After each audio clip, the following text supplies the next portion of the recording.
मित्रों, आज हम कुछ सूत्रों के माध्यम से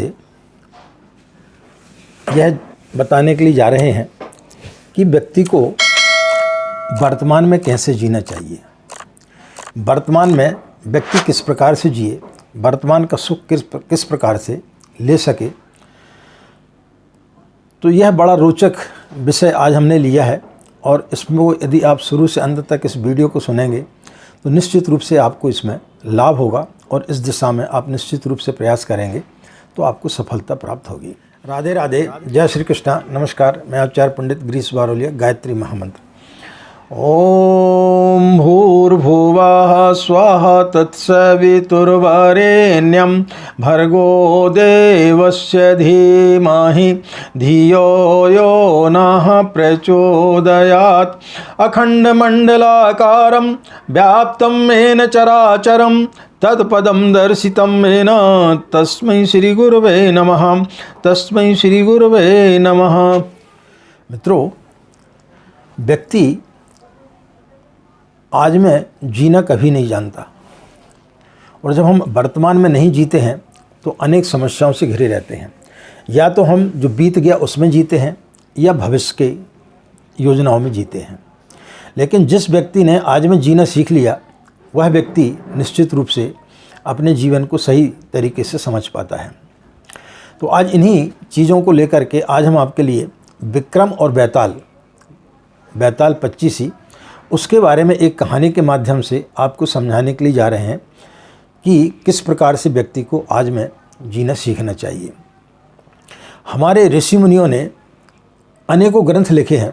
उन ग्रंथों को यदि आप पढ़ने के लिए बैठेंगे तो हर प्रकार के उसमें अर्थ आपको मिल जाएंगे। जैसे रामचरितमानस की एक चौपाई के ऊपर से आदमी 2-2, 3-3 घंटे तक बोल सकता, उसमें कई अर्थ एक ही चौपाई से निकाल सकता है। इसी प्रकार से बैताल 25 है। इसको यदि बच्चे पढ़ते हैं तो वो आनंदित होते हैं, लेकिन कोई अज्ञानी उसको पढ़ता है तो उसका मनोरंजन हो जाता है। लेकिन जब कोई ज्ञानी उसको पढ़ता है तो वो निश्चित रूप से उस दिशा को प्राप्त कर सकता है जहाँ पर कि वो जाना चाहता है। तो ज्ञानी जब इस चीज़ को पढ़ता है तो उसमें से कई अर्थ निकाल लेता है कि जीवन की धारा को हमें किस प्रकार से चलना चाहिए, जीवन में हम किस प्रकार से चलें। तो बैताल 25 की पहली कहानी आज हम आपको बताने के लिए जा रहे हैं, जिससे आप उस सूत्र के माध्यम से सीखेंगे कि हमें वर्तमान में कैसे जीना चाहिए। एक फकीर नित्य प्रातः भेंट स्वरूप जो है राजा के लिए एक जंगली फल लाया करता था। वहाँ पर इस प्रकार का नियम था कि सुबह सुबह जो है शहर के सभी लोग, राज्य के सभी लोग जो है कुछ न कुछ भेंट स्वरूप राजा विक्रमादित्य को देने के लिए आते थे। तो एक फकीर भी आया और एक जंगली फल उनको दिया। तो जो भी उपहार आते थे राजा जो है वजीर को देते जाते थे। तो राजा पहले तो उसके फल को देख करके मुस्कुराया, फिर मन में विचार आया कि फ़कीर है, इससे ज़्यादा क्या दे सकता है। उसने वजीर को दे दिया। यह क्रम लगभग 10 वर्ष तक चला। एक दिन राजा ने वह फल जो है वजीर को ना दे करके एक बंदर पाल रखा था, उस बंदर को दे दिया। बंदर ने फल खाया और उसके मुंह से बहुत बड़ा एक हीरा निकला। राजा देख करके आश्चर्यचकित हो गया कि इतना सुंदर हीरा और इतना बड़ा मैंने आज तक नहीं देखा। मन में कौतूहल हुआ कि इतने सारे इसने 10 साल से फल भेंट कर रहा है, सभी में तो कहीं हीरे नहीं छुपे हैं। उसने वजीर से पूछा। तो जैसा कि होता है कि राजा कब कौन सी चीज़ कब पूछ ले, तो वजीर ने उसको फेंकने की बजाय एक स्टोर रूम में उसको फेंकते चला जा रहा था, रखते चला जा रहा था। राजा ने जब उससे पूछा कि बाकी फल कहाँ हैं, तो वो साधु के साथ में वहाँ पर पहुँचे। बहुत सारी बदबू आ रही थी, लेकिन उस बदबू के बीच में हर एक फल में एक एक हीरे चमक रहे थे। राजा देख कर के आश्चर्यचकित हो गया। उसने उस फकीर से बोला कि आखिर आप चाहते क्या हैं, ये सब है क्या। तो उस फकीर ने बोला कि व्यक्ति के जीवन में हर दिन ईश्वर इसी प्रकार के क्षण देता है उन क्षण का यदि हम सही तरीके से सदुपयोग कर लेते हैं तो हमारा जीवन धन्य हो जाता है। ज़्यादातर लोग जो है वर्तमान में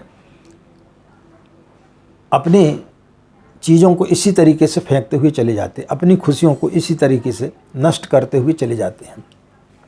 और जब पीछे पलट करके देखते हैं तब उन्हें समझ में आता है कि हमने कितनी सारी खुशियाँ जो ईश्वर ने हमें दी थी वो हमने छोड़ दी। तब राजा ने बोला कि आखिर आप मुझसे चाह क्या रहे हैं? तो उसने बोला कि मुझे ऐसे ही वीर पुरुष की आवश्यकता है, उसके लिए आपको तैयार करने के लिए मैं आ रहा था। तो विक्रमादित्य को वीर विक्रमादित्य इसलिए कहा जाता है क्योंकि वो वीरों के वीर थे। तो उसने बोला कि आज अमावस्या है, आप रात्रि में मेरे यहाँ पर आएँ, मैं शमशान घाट में आपको मिलूँगा। शमशान घाट का नाम सुनते ही अच्छे अच्छे लोग कांप जाते हैं। राजा था, वीर था, लेकिन जो भी व्यक्ति कितना भी बड़ा वीर हो लेकिन उसके अंदर थोड़ा बहुत भय तो होता ही है, क्योंकि भय नहीं होगा तो वो तो फिर निर्जीव हो जाएगा। दो में अंतर होता है, वीर में और जो भयभीत होता है। भयभीत जो है भय को अपने सिर के ऊपर लाद लेता है, लेकिन जो वीर होता है वो भय को साइड में रख देता है और फिर अपने कार्य को पूर्ण करने के लिए जाता है। राजा सही समय पर अमावस्या की रात्रि में मरघट पर पहुंचा। वह सब पूरा तामझाम लेकर के बैठा हुआ था। सामने एक लाश पड़ी हुई थी। राजा से उसने बोला कि कुछ दूर के पास में एक झाड़ है, वहाँ से तुमको एक लाश लेकर के आना है, लेकिन ये ध्यान रखना है कि तुम्हें बीच में बोलना नहीं है। यदि बोल जाओगे तो मुश्किल हो जाएगी, आपकी जान भी जा सकती है। राजा थोड़ा सा भयभीत तो हुआ, लेकिन अब फकीर को वो एक सामान्य व्यक्ति नहीं समझ रहा था, इसलिए उसने उसकी आज्ञा का पालन करते हुए उस वृक्ष के पास में पहुंचा। वहां जाकर उसने देखा कि बहुत सारी लाशें उसमें, करीब 25 लाशें उसमें टंगी हुई थी। कांपते कांपते वो ऊपर चढ़ा और वहां से एक लाश को उसने काट करके नीचे गिराया। जैसी लाश नीचे गिरी वो अट्टहास करने लगी और राजा के कंधे पर बैठ गई और बोले चल। राजा चलने लगा तो उसने बोला कि मैं तुम्हें एक कहानी सुनाऊंगा, यदि तुम उस कहानी का उत्तर नहीं दोगे तो तुम उसी क्षण मर जाओगे, क्योंकि यदि तुम्हें कहानी का उत्तर मालूम है और तुमने यदि उत्तर नहीं दिया तो तुम उसी क्षण में मर जाओगे। हाँ, आता नहीं है और आपने जवाब नहीं दिया तो कोई बात नहीं है। राजा को उसमें कोई रुचि नहीं थी। राजा उसको अपने कंधे पर ले करके उस फकीर के पास में ले जाने के लिए चला। रास्ते में उसने कहानी बोलना प्रारंभ किया कि एक गुरु के यहाँ पर 3 शिष्य जो है शिक्षा ग्रहण कर रहे थे। जब उनकी शिक्षा पूर्ण हो गई तो उस गुरु की एक कन्या थी, बहुत खूबसूरत थी, तो वो उनसे शादी करना चाहता था। लेकिन कन्या के समक्ष ये बड़ी समस्या थी कि 3 में से किसको अपना वर चयन करे, क्योंकि तीनों अपने आप में अद्वितीय थे, तीनों देखने में सुंदर थे, ज्ञान में एक से बढ़कर एक थे, यानी किसी में भी कोई ऐसी कमी नहीं थी कि किसी को रिजेक्ट किया जा सके। तो उसके मन में यह ऊहापोह था कि मैंने यदि किसी से शादी कर ली तो बाद में मुझे पश्चाताप ना हो। इसी कारण से उसने एक दिन जो है आत्महत्या कर ली। जब आत्महत्या की, जब उसका दाह संस्कार किया गया तो एक जो शिष्य था वो उसकी धूनी के पास में बैठ गया जहाँ उसको जलाया गया था। दूसरा शिष्य जो है वो गम के कारण जो है वहाँ से विरक्त होकर के चला गया। तीसरा जो है उसने उसकी हड्डियों को उठाया और नित्य जो है उसने अपना क्रम बनाया, वो गंगा जी में जाता और उनको साफ करता और ला करके रख देता। जो दूसरा शिष्य जंगल में चला गया था, अचानक उसकी एक मुलाकात एक संत से हुई। उस संत ने उसे एक मंत्र बताया जिससे कि मरे हुए व्यक्ति को आप जीवित कर सकते हैं। उसने उस मंत्र को लिया, उनसे गुरु दीक्षा ली उस मंत्र की, और उसको उसने जो है सिद्ध किया। और वो दौड़ते हुए आया कि कहीं उसके जो है पता नहीं उसकी अस्थियां रखी हैं या नहीं रखी हैं, फिर भी जाकर के एक बार देखता हूँ। तो उसने जाकर के देखा तो दूसरा जो शिष्य था उसकी अस्थियों को संभाल करके रखे हुए था। उसने उन अस्थियों के द्वारा उसको जीवित किया। जब वो लड़की जीवित हुई तो पहले से भी ज़्यादा सुंदर दिखाई देने लगी। तो उस बैताल ने पूछा राजा से कि अब मुझे ये बताओ कि उसको शादी किससे करना चाहिए। चूँकि राजा को उसका उत्तर मालूम था, बताता है तो ये चला जाएगा और नहीं बताता है तो उसकी मृत्यु हो जाएगी। तो राजा ने बोला कि जो व्यक्ति जिसने उस लड़की को जीवित किया वह उसका पिता हुआ, क्योंकि उसने उसे जीवन दिया, इसलिए उसका शादी करने का कोई प्रश्न ही नहीं उठता है, क्योंकि उसने उसे जीवन दिया है। दूसरा शिष्य जो है उसने उसकी अस्थियों को रखा और उनका जो है रख रखाव किया, वो उसका पुत्र हुआ, क्योंकि पुत्र हमेशा सेवा करता है।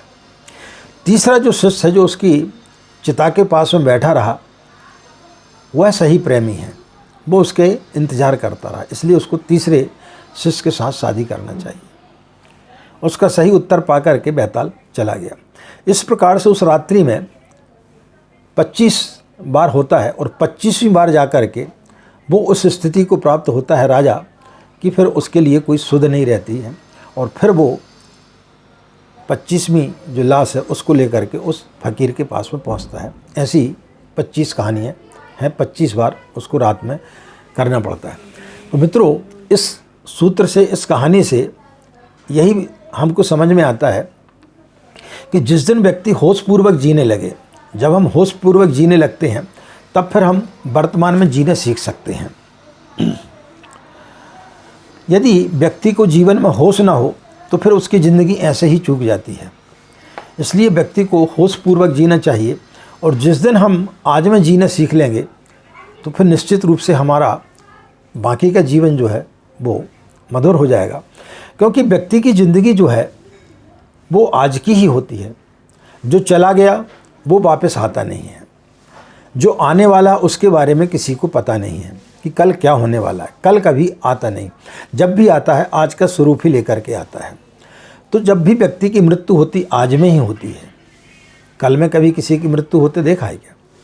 हर व्यक्ति की मृत्यु आज में ही होती है। तो जब आज में आपकी मृत्यु होना है तो आज को शानदार तरीके से जीना चाहिए, और जिस दिन व्यक्ति शानदार तरीके से अपने जीवन को जीना सीख गया तो फिर निश्चित रूप से उसको गायत्री मंत्र की साधना असीम तरीके से उसको सफल होती है, और फिर उसको उसके सही तरीके से लाभ प्राप्त होते हैं।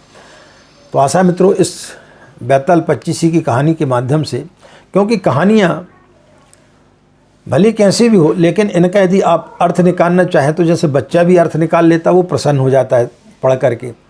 अज्ञानी जो है वो मनोरंजन के आधार पर पढ़ता है, लेकिन जो ज्ञानी होता है उसमें कुछ न कुछ सार निकाल लेता है। तो बैताल 25 की 25 कहानियों का यदि आप पढ़ेंगे तो उसमें आप जीवन के एक एक सूत्र को आप पकड़ सकते हैं, और उससे अपने जीवन को बहुत कुछ आप उसमें बदलाव ला सकते हैं। तो आशा मित्रों, यह जानकारी, यह प्रसंग आपके लिए अच्छा लगा होगा। इन्हीं कामनाओं के साथ में कि आपका दिन मंगलमय हो, आप लोग खुश रहें, मस्त रहें, माँ गायत्री की असीम कृपा इसी प्रकार आप लोगों पर बनी रहे। आज इतना ही, हमें आज्ञा दें। नमस्कार, ओम शांति।